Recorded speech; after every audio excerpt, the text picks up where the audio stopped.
Hello, this is Conviction Without Chaos, and it's time for another Safe Place discussion video. This is actually going to be broken up into two videos, mainly because I do think that these are two different ideas. It's just one really feeds into the other. And I just want to remind everyone that these videos aren't about me trying to convince you why I'm right and you're wrong about any given thing. It's more about explaining why somebody like me feels the way I do about any given topic. And the hope is that it starts some kind of meaningful discussion. So here we go. Let's say you're scrolling through your feed and you see that someone posts something that goes completely against what you believe. And to you, it's not just wrong, it's offensive. You feel annoyed, maybe angry, maybe even a little threatened. But why?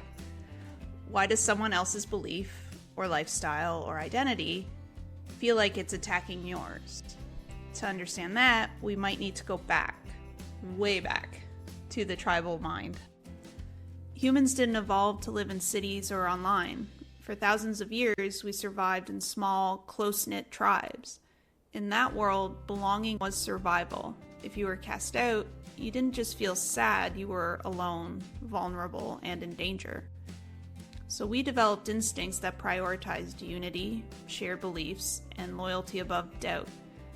We weren't wired for diversity. We were wired to ask, are you with us or not? Questioning the tribe's values, that wasn't seen as curiosity, it was betrayal. Now, this doesn't mean that I think that early humans were necessarily cruel or narrow-minded. These instincts were practical. But we live in a world of hospitals, grocery stores, and we aren't watching our backs for that lion that might come up and chase us down and eat us. When our ancestors were facing predators, famine, or rival tribes, a rogue idea wasn't charming, it was dangerous. But our primal wiring didn't just disappear because we built Wi-Fi. So here's a theory. Maybe our tribal instincts didn't vanish. Maybe they got moralized. Throughout more recent history, you see a familiar pattern. Fear of change becomes righteous anger. Fear of outsiders becomes moral purity. Suppression becomes a sacred duty. Colonial powers labeled indigenous cultures as savage. People still frame queer rights as a threat to family values. Immigrants are painted as threats to jobs, safety, and our way of life. It's not just unfamiliar, it's wrong. That's the tribal mind speaking. It's a powerful trick. Fear turns into virtue. Exclusion starts to feel like morality. And to make this very clear, I don't think all fear is irrational. Fear can protect us, absolutely. That's what it's for. Sometimes ideas or ways of life can be harmful to other groups in society. Take the way some cultures treat women around the world. But I'm talking about a particular kind of fear. The kind that becomes a deeply embedded social reflex. One that punishes people not because they're hurting anyone, but because they challenge the tribe's sense of order. That kind of fear violates a simple but powerful idea, the harm principle. This idea goes all the way back to Enlightenment thinkers like Thomas Hobbes, who argued that societies need rules, but not to control beliefs, instead to keep people from harming each other. Later, John Stuart Mill sharpened this idea, and in 1859 he wrote, "The only purpose for which power can be rightfully exercised over any member of a civilized community is to prevent harm to others." In other words, you should be free to live however you want, so long as you're not hurting anyone else. Not offending them, not violating tradition, not making people uncomfortable. Actual harm. But over and over, we skip that test. We say, that's not how things should be, or people like that are dangerous. And just like that, fear becomes virtue, and virtue becomes cruelty. And suddenly came that thing called the internet. And tribes no longer needed geography. You didn't need to live near your people anymore. You could find them online. That's a good thing, and a dangerous one. People who once felt alone could finally find community. That's beautiful. But now, every tribe can grow louder, purer, and more defensive, fast. And algorithms love this. They reward the most emotional tribal content. So the old pattern kicks right back in. Outsiders are attacked, dissenters are exiled, purity becomes performance. The village bonfire, it's now a comment section. Modern society asks us to do something radically unnatural. Live alongside people who think, speak, pray, and love completely differently, and treat them with equal dignity. That's called pluralism. It wasn't always the norm. For most of human history, difference was seen as a threat to be eliminated, not a fact to be managed.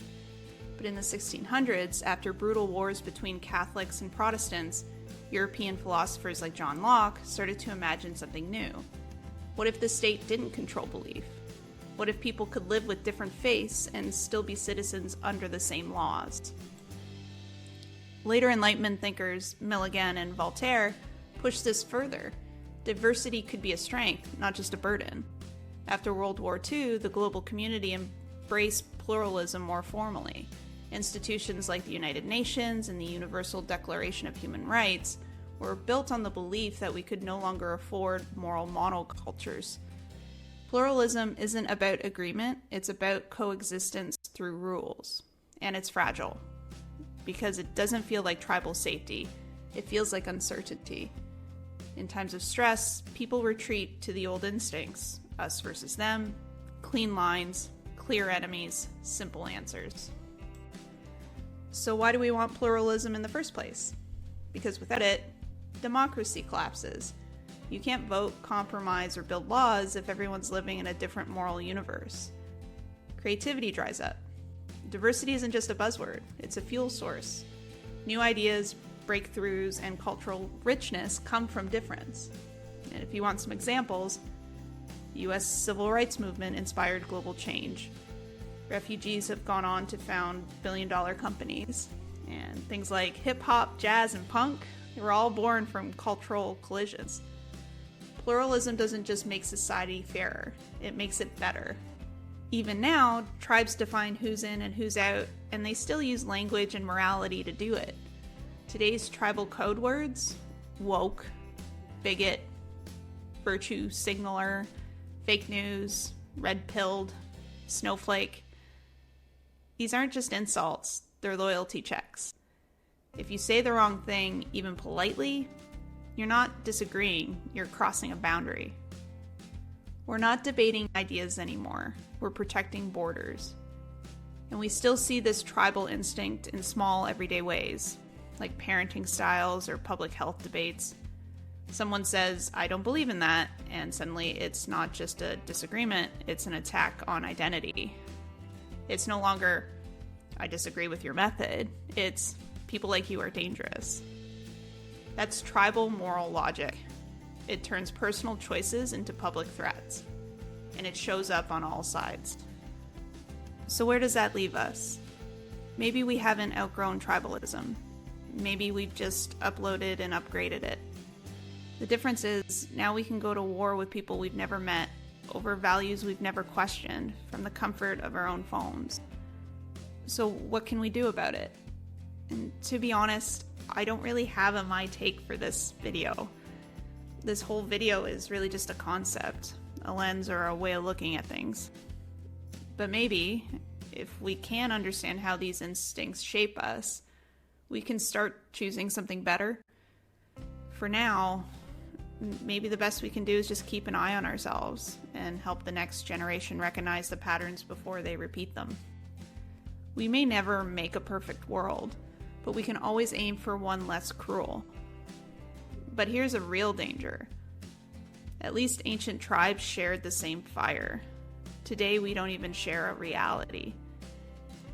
And that's what I want to explore in the next video. How our shared sense of truth is fracturing, and what happens when we can't even agree on what's real. So we'll see you in part 2. Thanks for watching.